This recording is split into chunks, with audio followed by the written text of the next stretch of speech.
they got down and they started taking them, like when they were completely bruised and everything, they just started brutally taking them, shoving them in, really treating them awfully. But the amazing thing was that there were enough people that you could call in the middle of the night to come to that highway and to start documenting everything that was going on there. So instead of it just being an incident that nobody knew about, suddenly you wake up in the morning and it's all over the news again, it's all over the newspapers, and you're like, oh my God, this actually happened and somebody actually cares. It's also very interesting that people were very disturbed by this, and these are the same people that would later go to buy their pastrami.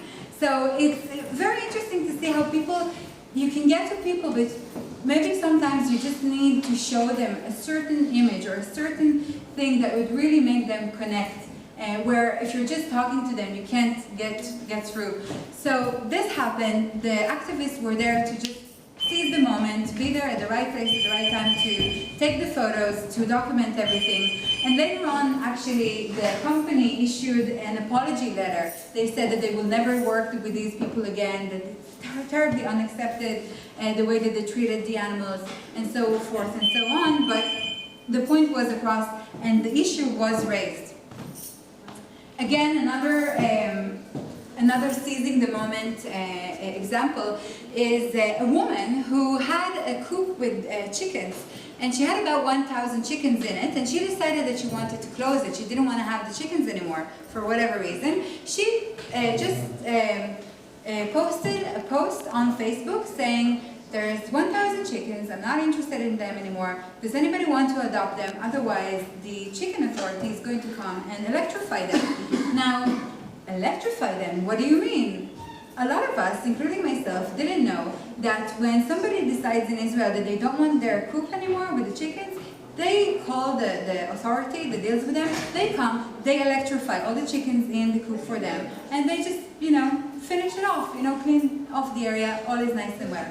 So people didn't know that, including myself, and when she came on Facebook and she said that, people were so shocked that they started spreading it. And the thing, again, we're talking about being viral. This went viral on Facebook, and suddenly there's more than 1,000 homes that are willing to adopt those chickens. Every single chicken would have a home if only these people won't come and electrify them. So how do we stop them? Again, people taking the moment, calling all the activists, saying who can come and create shifts around the coop so that there's always somebody there to prevent them from coming and electrifying them. Now, I'm not allowed to say how the story ended, but I can say that it ended very surprisingly well. So, I think this is really important in terms of us knowing how to utilize situations for our benefit and knowing that we can really make a difference. Do I need to finish? No, go ahead. Okay. Keep talking. Okay, so hang on, I'm almost there. So I hope this kind of gives you a sense of how we got from nobody knowing what veganism is to really having so many people participate and being aware of things. It's really been quite a journey since the Gary Yurofsky lecture to where we are today. And I think it's really about people being aware and animal rights activists taking every opportunity that we have to maximize the exposure that we're getting, because the truth is on our side. At the end of the day, we know what's going on, and we know that people, if they really saw what was going on and they really took down the barriers, they would, I find it really difficult to believe that a lot of people would still want to participate in this. So I think truth is on our side, and it's just a matter of getting it out there. And you can see me and my darling husband Scott here in one of the rallies that took place in Israel. And I want to kind of say that this doesn't have to happen only in a country like Israel. I'm sure that Ireland or any other country can have the same thing happen. It's just a matter of finding the right information that can talk to the people of your society. So, for example, if we're talking about mentality, what will get people closer to what you want to tell them and what will push people away? For example, I know I've heard from Ed that there was an expose about pigs here in Ireland and the conditions that they're kept in. And I think, for example, for a person who's unwilling to listen to what goes on in beef farms because they have family that has beef farms or for whatever reason, and they might be more willing to listen to other things from another direction. Or, for example, the whole thing with dairy cows. It doesn't matter how the cows are kept or in what conditions. At the end of the day, the separation of the mother cow from its calf is very heartbreaking in a lot of ways. So finding those things that can talk to whoever, I mean, I'm sure you know better than me what works for your environment, but it's finding those things that you can talk about and convey your message through, and also finding the opportunities when you have a very short budget, and finding the opportunities that can actually lead you there and make you successful. And also I want to finish with another thing that I find is very important, and is supporting what you love. At the moment in Israel, there are so many organizations and so many initiatives going on. Now, I might not agree with everything that one movement is doing or another movement is doing, but I will try to keep focused on the positive, as in, instead of criticizing somebody that I don't believe in their actions, I would try to open up and do something that I believe in. And hopefully, if I'm doing something that's good enough, other people will follow me. So trying kind of to stay out of each other's way, but at the same time, be active. Be active as much as you can and in whichever way that you can do it. And I want to finish off with ways that you can keep track of what's going on in Israel. Anonymous, that I told you about, they just asked, you can see they only have 389 likes, you can make it higher. They just opened this Facebook page, and it's basically a Facebook page that gives you the news in English about what's going on in Israel in terms of animal rights. So if you're interested, you can like them and you can see it. They also have the Israeli page, but obviously that's in Hebrew, but you can support that as well. 269 that I told you about, they also have an international page, not just an Israeli page, but what they do is whenever there's an action of 269 in Israel, they post it on the 269 live page, so you can keep up to date with their activity as well through theirs. And there's also the Vegan Woman, which is my website, and I also have a Facebook page. Now, I don't post about what's going on in Israel all the time, but when something very significant does happen, I do post about it, and you're more than welcome to check it out as well. So I hope you enjoyed my talk, and I hope it was interesting for you, and I'm happy to answer any questions. Yeah, so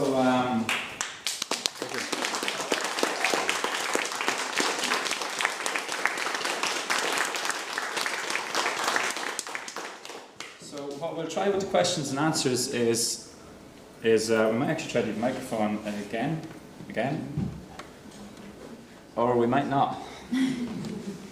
So what we'll try is, if you speak the questions up to myself, I'll try and repeat them back so that everybody hears them, and then Sivan will answer. So we can try that. Good. I'm just going to grab my water there. Yeah, definitely. Actually, how many more activists do you think are now in Israel since the video went up online? Well, one of the things that are most frustrating is that there's no actual figures that anybody can quote in Israel. The last survey in Israel was in 2001, and in that survey it showed that there is about 9% of the population that's vegetarian, not vegan, vegetarian. So I would say people are estimating that in terms of the vegans in Israel, it's about now you have to help me with that. Not by 3, but by 4. It's quadruple. That one, which I can't say. But basically, we don't know the exact figures, which is very annoying, but we can talk about the actual data of how much consumption rates are going up and all that, which gives us an indication. Okay. I just have a comment to make. I have a few Israeli friends here, and I know, and we are all very exposed to everything that's happening in Israel, and I know at least 5 of them who've gone vegan just based on the events that are happening in Israel. And another comment would probably be regarding the chicken truck accident. I remember they weren't just there to document everything, they were there to also save their lives and help the poor animals, and they went into clashes with the drivers who treated the chicken as their property, and they told the activists that they're not allowed. They even called the police, and the activists were there, and they were very into helping the animals, and they fought for the rights to help the poor animals. And it was very annoying as well, because when the police actually finally got there, instead of arresting the people who were basically breaking the law, because there is an animal cruelty law in Israel that says you cannot abuse animals like that, but instead of arresting those people, they told the activists that if they interfere, they'll have to arrest them. So there's a lot of, it's really annoying, but I think I'm optimistic in terms of where we're going. I really am. So. No questions? So, different question. I find it often when you go to restaurants here in Ireland, there's maybe one or two vegetarian options, and it's usually with like goat's cheese and stuff like that. And when you then ask them to take it off, there's nothing left but just some salad leaves, basically. So how can you promote it that in restaurants they offer better vegan options? So you're asking like how to promote better vegan options. How's the show going? I think, and this is at least for me being here in Ireland and going to restaurants and going to cafes, I think one of the most important things that we can do as vegans is to make our voice be heard. As in, whenever you go to a restaurant or a cafe, ask them not just to, ask them what can you do for me that's vegan. Not something that you need to take off the cheese and I still need to pay the same price, right? But what can you do for me that's vegan? And I think it's very annoying for us to have to be in the position where we keep asking for those things, but I don't think we realize the effect that it has. If you come in the morning and ask for it, somebody else comes at noon and asks for it, another person comes in the evening, eventually this effect accumulates. And if you actually ask them to do things for you, to go out of their way, and they're asked enough times to do it, eventually they will add that option to the menu. Like, it's not worth for them not to do it if they see that there is a demand for it. I think. So I think a lot of asking your voice to be heard, and also one of the things that the Vegan Friendly Initiative did was they established a Facebook page that went really high in numbers. So they have about 30,000 followers on Facebook within a few short months. So what they did is whenever they had a restaurant or cafe adding options to the menu that were vegan friendly and not just like, oh, we'll do you a favor, but they actually made the effort. They asked the people who were following them to go there, to thank them, to write on to like their Facebook pages and write on their Facebook pages, and to really let the business owners know that it's taken note of, and that people, it's worth their while to do this for you. So if anybody wanted to organize something that's focused on consumerism and making sure that people know it's worthwhile, I think that could really work as well. Like, an idea. There is a Cork Vegans I know we're trying to get to Brian's sandwich shop to bring in a soy option. So it'd be interesting to see actually that. did it as well in Butlers because they ran out of the soy, and I was like, I have my own handmade pack of soy now. They're really like, I don't know how much to charge you because you brought your own milk. And also, like at the beginning, when they gave the option for coffee to be served with soy milk, they charged, as I said, I don't think I talked about it, but they charge you extra for the soy milk. And extra. Yeah, and when people started realizing the consumer power that veganism has, there's a journalist, her name is Oli Shavit, and she's leading the charges of the soy to be dropped in all kinds of places. Now, the first chain to do that has really benefited because they said, I think I had it in one of the statistics there before, they said that their coffee sales went up by hundreds of % when they dropped the soy charges. So this really set an example to other businesses who, of course, followed suit and did the same thing when they saw it's financially beneficial. So I think it's really important for us as vegans to show our consumer power and to make our voice be heard. If we're going somewhere, I always ask, even if I'm not interested in anything, I'm like, is this vegan? Do you have it in a vegan option? Like, what do you, just so that the word is in their ear all the time and they know about it. It's really annoying, but it's important. Who else had their hands up? Maybe I would like to ask. Like the Vegan Woman project, what project inspired you to do this? Which is probably from another area, I guess. Yeah, it's interesting because, oh, sorry, go ahead. Just steal my thunder. So you're asking, the question is, what inspired the Vegan Woman, the project? Can everybody hear this, or is this kind of... You're good, it's good. It's good. This is vegan, stop patronizing. But can everybody hear this? Yeah, the questions, or is there a need for me to repeat the questions? What do you think? It's clear. Down at the back, yeah? Totally fine. You're totally fine, okay. I'll just stand over here now. First vegan initiative failed. Vegan woman gets rid of vegan man. There's actually two things that really inspired me. The first thing is actually, not the thing, but the person, is my husband Scott, who for a long time is very passionate about landscape architecture, and he decided to establish a Facebook page for landscape architecture, and that really took on. People started liking his page, and I saw how much enjoyment he got out of it. He was working at an office that he didn't really like at the time, and for him to have that outlet of doing something that you like and having other people following it with you and having a sense of community around something you were passionate about was very inspiring to me. And then when I had kind of a crossroad in my life and I was looking for something to do, I was like, oh, why don't I start something that I'm very passionate about? And that's how really what inspired the Vegan Woman. But the other thing that inspired it, the second thing, is actually it has a bit of an Irish connection, as I said, because when I was living here, I was working in Accessorize. And I love girly things. I do, all things girly. And when I came to Israel, and after being here, and I was really still into that kind of thing, and I thought that one of the most upsetting things about animal rights activists and people that deal with animal rights is that it can be so depressing to be exposed to terrible, horrific images of animals suffering all the time.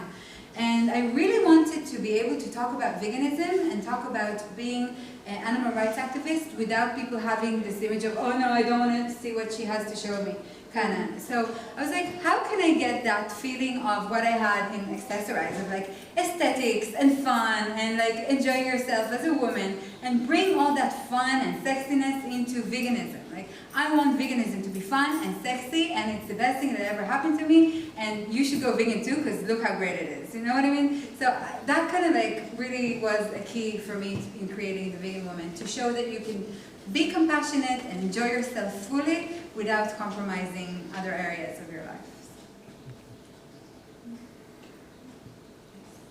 Yeah? Hi, how are you? I would subscribe to what you just said about making veganism sexy and so forth. I have no doubt what I'm probably going to say will be controversial, and it relates to. For me, veganism is holistic. It's a way of life. It's how you treat every being on the planet and so forth. And I remember, I just asked Roger there a moment ago, we had a speaker here previously called Ronnie Lee, and he had made the point, I had asked a question about the value system that you bring to other aspects of your life, and being engaged in other social struggles as well. Because I don't think animal rights and human rights are mutually exclusive, and in fact I think they're on the same paradigm. I'm a little bit conflicted because I would be very supportive of the rights of the Palestinian people. Mm-hmm. And I would be curious, as an Israeli, and very much in favour of animal rights and so forth, how you see the struggle of the Palestinian people for a right to a homeland, and do you find any connection with their right to a homeland? I think one of the things that I love most about the vegan community is the fact that what unites us is veganism and not anything else. As in, there could be somebody who is actually not environmentalist, although you and I know that eventually it all connects. but they could still be vegan. There could be somebody who's sexist, or there could be somebody who is whatever other thing on the planet, but they could still be vegan. I think one of the beautiful things about veganism is that you can be right-wing, left-wing, you can be whatever you want and still have that compassion towards animals. So I'm going to give you the answer that I think I love that my community is doing. There's a lot of people in Israel who think like you do, that the two things are connected. But one of the things that we do when a comment like that comes up, or a comment from the other side comes up into a discussion on one of our groups or in one of our Facebook pages, what we do is we kindly ask that question to be removed or brought to another area or another page that's dedicated to that discourse.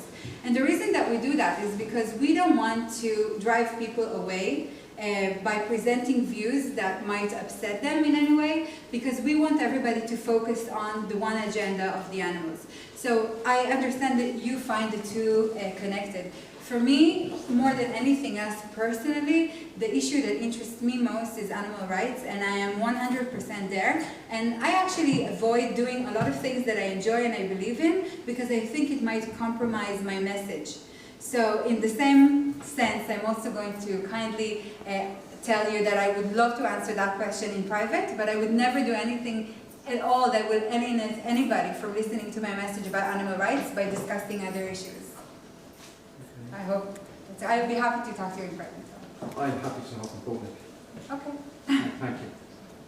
Yeah. I just want to give a comment on this discussion between the gentleman and yourself. I think it's pretty connected thing, and it's pretty helpful, because it's a massive thing, you know, for Israel. For example, when I'm pretty passionate about that video, Gary Yurofsky video, and then about Gary Yurofsky talk, when I recommend, but I kind of adding message that yes, he's Jewish, but I think he's the most Jewish I've seen, or you know, Israeli. It is a big, you know, stamp on Israel that it's, you know. I don't understand. You're saying that the fact that Gary Yurofsky is Jewish is a problem, or? No. Don't take it personally. Yeah. I'm saying that the message we're getting about Israel, as it's like satellite of USA, and you know, like very military and or Palestinian issue, or all financialist, or from a Bible message that this nation like will never work. You know, they find a way how to, like a, you know, superior nation or something like that. So you know, I think this what you're doing is it's just amazing for Israel, and just do it. Just connect to things that if people understand what it means to be, say, not speciesist, they can get easier what it means not to be nationalist, not to be racist, not to be, and so on. I actually think that in a lot of ways the point that was made before is very interesting as well, because there are groups in Israel that are dedicated to veganism and political issues as well. Because a lot of people do see the connection between the two. And I think at the end of the day, there's so many things that... what I'm trying to say is it's a really, really interesting discussion, and I agree with you. For a lot of people, they would be completely connected. But you would also find that politics is something that really, at the end of the day, can really be controversial and can really drive people away from you. So one of the things that we try to do in our movement, I'd say that there's definitely more left-wing people in Israel that are part of the vegan movement than there are right-wing. I say that there are much more, okay? But at the same time, in the demonstration, the big demonstration that I talked about, where there were 3,000 to 5,000 people there was an Israeli left-wing group that came in to protest with us and to say, oh, you know, like, cast your votes to this left-wing party, because they knew that they are in their element in a lot of ways. But what I loved about our community in that moment is that even people who are left-wing and even people who are very much in the same opinion as that specific political party, they asked them to take their things and go away, because it's so important for us not to drive people away by showing other issues. It's important for us to stay on topic with animal rights. And I think this is also one of the reasons that it's working so well. Because if we were identified with one party or with one direction of thought, then a lot of people would be against it. But this has no other connotation. It has no social, economic connotation. It has no political connotation. Like, you could be from any city in Israel, you could be from any background and still be vegan. And I think it's so important for our message to stay like that. Yeah? I just wanted to say something rather than a question around what you're talking about. I think that when somebody becomes vegetarian or vegan, it would increase their awareness generally and their compassion generally. So that can only be a good thing in politics or any other area. I would think, personally, from my own experience, when people start to become more conscious about something like that, they start to look at other things in a different way as well. Well, from experiences of friends that I've had that have just recently turned vegetarian, and they're now starting to look at meditation and other things like that, you know. It's just, I think a lot of people, it would help them to become more peaceful, and then you start to look around at other things and start to see ways or other sufferings of people, and you just notice more. I completely agree with you in so many ways. I think you start your journey with animal rights and you don't know kind of where it's going to end, because you really start to think independently. And I think it has a lot to do with the fact that eating animals isn't so ingrained in our minds from such a young age. I look at it as really as brainwashed in a lot of ways. And I think that once you start taking all the things that were put into your head from such an early age and really looking into them and trying to figure out, is this really right for me, or do I act this way because I was told to act this way? So when you actually examine things and you kind of understand this is not really me, then you kind of start looking around you and asking yourself, wait, what else has been put in me that's not really me, that's not the way I am? Like, where else has my compassion been brought down to others because of where I am or what I'm doing or whatever? And how can I re-find the truth in me and what I feel is right to do and what's wrong to do? So I think it starts to lift your consciousness. It does. Yes. Not to jump back in again too abruptly, but just to keep on schedule, we'll just take a short break here. Sivan will be back on for more Q&A after the movie. So it'll take about 10-15 minutes, tea and cupcakes. We'll come back then and we'll get straight into the movie. And then Sivan will get back with more questions. And if you want to talk to me in private while the break, feel free.